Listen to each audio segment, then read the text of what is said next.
Welcome to another video from Gweilo 60. The last video I put out was dealt with why are Chinese leaving China? Why are they moving to the Western world? Well, there's two sides to every story, and today we're going to take the other side. We're going to flip this puppy over on its ear and give you all the reasons why you shouldn't move from China to the Western world. For one thing, I dealt with immigration for a while, and I saw that a lot of the Chinese people that had, a master's in something, or a structural engineer that was the top of his class, or a boss in China, comes over to Canada and ends up as, say, an architect, a lower job, a welder is a cook, an IT person is a dishwasher in a Chinese restaurant. So when you come to Canada, one of the reasons that you have to take a lower job is that your credentials here, or your credentials from China, are no good here. If you're a doctor in China, you're not a doctor in Canada. So a lot of the people that have moved from China to Canada, the United States, Great Britain, wherever, they come as highly educated Chinese people with really good jobs and really good wages, and they end up in a place like Canada, and they're treated as if they have no education at all. So it's hard to get a good paying job. So from the top in China to the bottom in Canada, a little bit of a deterrent there for immigrating to a place like Canada for any Chinese person with a good education. With, say, a welder that comes over, and when they come over, they're a welder. Sure, because it's a low job, a lower job. Or a Chinese cook comes over and they're still a Chinese cook. So that's a good thing. But the highly educated Chinese people, no, I don't think it's a very good thing for them to come over and start all over again. When Chinese, the first generation Chinese leave China, they don't speak the language, or they don't speak it very well. They think differently, they look different, they have different customs. So they're dealt with differently in Canada. And you're thinking racist? Yeah, a lot of people in the West are racist. Do they discriminate against the Chinese because they talk differently, or they don't see the world in the same way? Well, of course, it's the same everywhere in the world. So these are other deterrents. The food that you're used to in China, you're not going to get that here unless you end up in a place like Richmond in Vancouver. Then maybe you'll get some of the Chinese food that you're used to, but on a regular basis, no. The food is different, because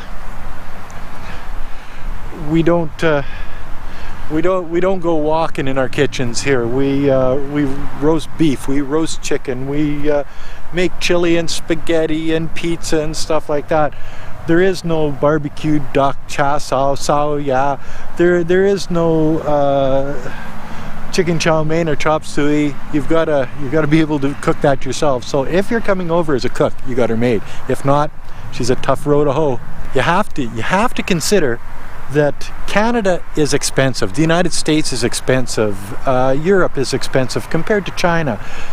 So for a Chinese person that bought a condo or an apartment, they call them in China, and you pay your first tax, and then you never have to pay property tax again. Well, when you come over here and you buy a home, they're going to give you a property tax every year, and if you don't pay your property tax after a number of years, they will come and take your house away, sell it, pay off your property taxes, and give you the rest of the money left over. So you see, there's another deterrent there, that things over here are really, really expensive. So not only do you come over and your credentials aren't recognized, so you have to take a lower job. Then if you buy a place, they're going to tax living bejesus out of you. And it's not just the property tax, it's all of the hidden taxes. When I go to a store in China, I can go in and I can buy something, and if they say it's 50 RMB, I pay 50 RMB. Here in BC, if I go into a store and buy something for $50, well, it's not $50, it's $50 plus 5% GST and 7% PST. So I'm paying another 12% above that. So I'm paying $56 for a $50 item. So to put that into RMB, it's another 30 RMB on a 250 RMB item. There's other things that you have to think about when you're moving to a foreign country, and I'm going to use Canada as an example. Okay, you're in Canada and you get sick and you got to go see a doctor and your English sucks. Okay, so now you're going to go see a doctor that has no Chinese. How do you tell him what hurts? How do you tell him your symptoms? How does he tell you what to do, what pills to take? You know, so there's things that how do you go into a restaurant and order food if you don't speak the language or you don't speak it very good? You know, your day-to-day activities, going to a bank, you know, going to get your social insurance number when you move here as a new immigrant, getting health cards, paying your taxes at the end of every year, because not only do you have to pay a property tax, but you have to pay income tax on all of the money you make during the year, and that varies anywhere from 22 to 44%. So in China, when you get paid your 3,000-4,000 RMB for your month's work, you get your 3,000-4,000 RMB. Canada, you don't. You have to pay taxes on everything that you make. So how's that for a deterrent for most Chinese moving to a place like Canada? Your driver's license is good for 90 days. What? 3 years ago it was good for nothing, you know, but now that in BC, I'm not sure about the other provinces, but there's so many Chinese people in BC, but now you've got to go get a Canadian driver's license. Well, okay, read the book, okay, do the exam, okay, that's fine, driving test, okay, that's fine, doing it all in English. Yes, you can have somebody, a Chinese person that speaks Chinese and English, help you in the exam, but when it comes to the driving part of it, no. A friend of mine, Jack, he's a structural engineer, came over, took a lower job. He went for his driver's license, and this guy is persistent. He failed it the first time, got it the second time. But Jack, he's a special character. He was a boss in Guangdong province, in Guangzhou, the capital city. He came over here, he was a structural engineer. He came over here as, I can't remember, some tech. Anyway, he ended up doing immigration consulting. So he took the courses for immigration consulting that I took, and now that's what he does. He does immigration consulting. So his whole career changed. But Jack could speak English, and pretty good English, you know, not 100%, but still pretty good. Another thing, it's scary starting a new life in a different country. There's different things that you know, authority figures. What if a cop stops you? What do you do? Okay. Think about the children. In China, there is drug laws that will make it so you are not going to get doing drugs, because if you do, you're in trouble. Here in Canada, come October 17th, marijuana is legal in Canada. So if you're a parent bringing your children over from China, the chances of them smoking pot is way higher now that you're in a country like Canada. So you know, these are things that you have to think about. You know, is this the type of life that you want for you and your children? But look at behind me. How is this for beautiful, you know? But then there's no people. So this is a baseball diamond and soccer field, but there's no people here, nobody, and this is on a Saturday afternoon. So in China, yes, there would be people here in China, I'll guarantee you that. For one thing, when you come to Canada and you've spent your time and you're going to turn into a Canadian citizen, you have to give up your Chinese citizenship. There is no going home after that. And if you do go home, you are a visitor in your own country. So think about that. All of your friends and family, everybody that you ever knew is a Chinese citizen, and now you're a Canadian citizen supporting a Canadian passport. Well, you can't go home. You're looked at differently. And I know this because Wei Fong, she's got a number of friends that she went to school with, and she goes back to China. She's carrying a Canadian passport, but she's not one of the group anymore. She does have a couple of really close friends, Lisa and Ling, that they don't see the Canadian or the English speaking or married to a white guy, even if he is gorgeous, and stuff. But most of her schoolmates look at her differently because she's a Canadian citizen. She's not Chinese anymore, and that's just the way it is. So you sort of lose touch to your history, your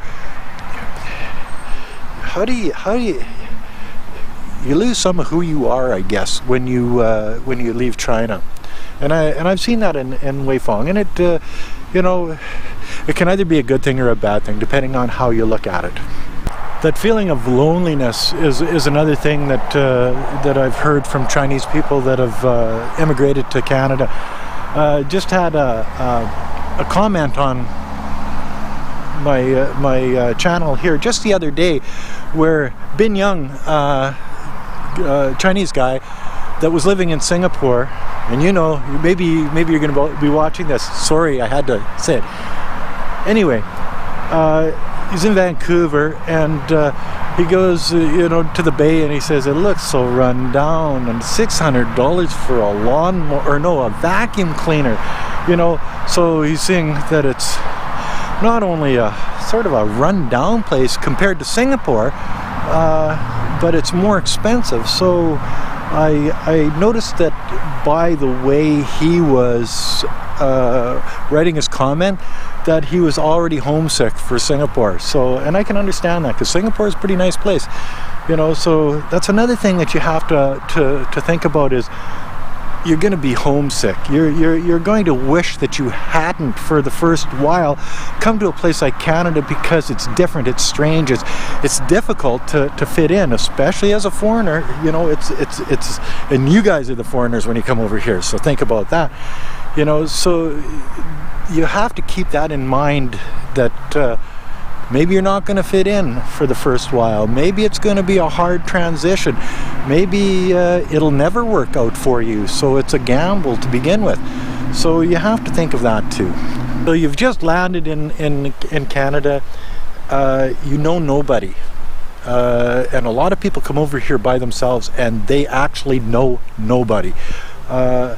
You've left all your friends and family behind. You're on your own in a new country, without knowing the language properly, without knowing the customs, the food, the driving, the doctors, all of these things. Moving to a new country, is it worth it? Well, that's debatable. I know a lot of people that came from Guangdong province, because most of the Chinese, and I hear this from Chinese people, we don't want to move to Canada, we like it here, we this. Well, it all depends on where you come from. I've been all over China doing immigration work, and I get into Guangxi province. Nah, nobody wants to leave Guangxi province. They like it there. They love it there. They don't want to come to the Western world. You get into Guangdong province, everybody wants to leave Guangdong province and come to a place like Canada, the United States, or the UK, or Sweden, or Norway, because most of the people that have immigrated and opened up Chinese restaurants in the Western world come from Guangdong province. Taishan, Kaiping, Guangzhou. These are the places that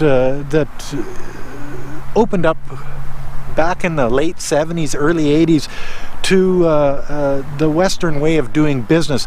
So they were jump-started into thinking like a Westerner, and the commerce and whatever. The rest of the country came later. But I guess, do you want to move to a place like Canada? Do you want to go through all the hardship? Do you want your children to be in a country where they stick out as a visible minority? Do you want your children to be in a country where there's more physical violence? 3 o'clock in the morning last night, I hear outside the condo, "Put your hands out to your side, get on the ground." There's RCMP out there. I don't know what they had, probably some thief or some drunk. But there was 3 cars out there and they were arresting somebody. See, you very seldom see this in China because they don't have a lot of violent crime. They've got thieves and stuff like that. Yes, every place has thieves, but in the Western world, there's shootings, there's stabbings, they do have some of that in China, but not to the extent that they do in the Western world. So you've got to keep that in mind too. So if you're thinking of immigrating to Canada, and this is a video that's, I guess, pointed towards the Chinese people that watch my channel. If you're thinking of moving to Canada or United States, take all of these things into consideration when you're making that decision. Talk to your wife, your children, your parents, because it's going to affect everybody's life. And go into it with your eyes open rather than with all of these great thoughts of, golden streets and money falling out of the trees. And it's not like that here. It is a clean place. It is an expensive place. If you're born Canadian, it feels like home no matter where you are in the country. But there's the ups and downs of the Western world too. So this is the other side of the video that I did a couple days ago. Why are Chinese people leaving China? This one is, why should you not move to a Western country from China? Anyway, and that's another video from Gweilo 60. If you like this video, as always, like, comment, subscribe, push that share button. Thanks for watching. Bye now.